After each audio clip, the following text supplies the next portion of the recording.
اللهم غيثا مغيثا مريئا نافعا غير ضار.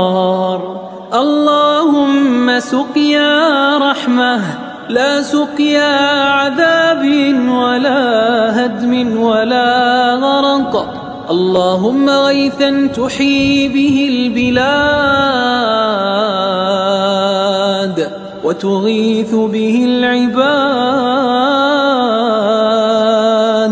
وتجعله بلاغا للحاضر منا والباد.